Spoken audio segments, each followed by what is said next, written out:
Tahimik na ngumiti si Shayna magdayao ng muling tanungin tungkol sa kanyang buhay pag-ibig. Hindi na ito bago sa kanya, ilang beses na rin siyang inusisa tungkol dito. Pero gaya ng dati, ang sagot niya ay pareho pa rin.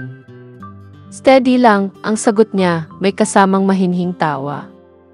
Steady, laging masaya. Ganun lang lagi. Hindi na nagulat ang mga nakapaligid sa kanya.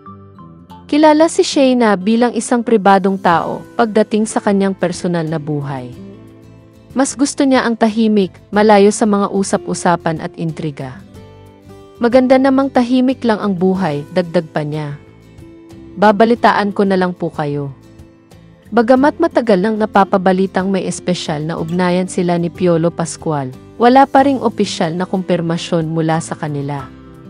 Ilang taon na rin silang naiugnay sa isa't isa, pero parehong tikom ang kanilang bibig tungkol dito. Sa isang panayam, ibinahagi ni Shayna ang kanyang pananaw sa mga date nights. Hindi raw siya mahilig sa magarbo at engranding mga lakad. You know, I like the simplest dates, Anya. Nothing too grand, but very private and simple. Mas gusto niya ang tahimik na hapunan, malayo sa mata ng publiko. Sa ganitong paraan, mas naipapakita raw ang pagiging totoo at sinsero ng isang tao. Kasi alam niya naman na ganun ako, ganun ang aking personality, paliwanag niya. Hindi kailangan ng masyadong magarbo, basta sincere.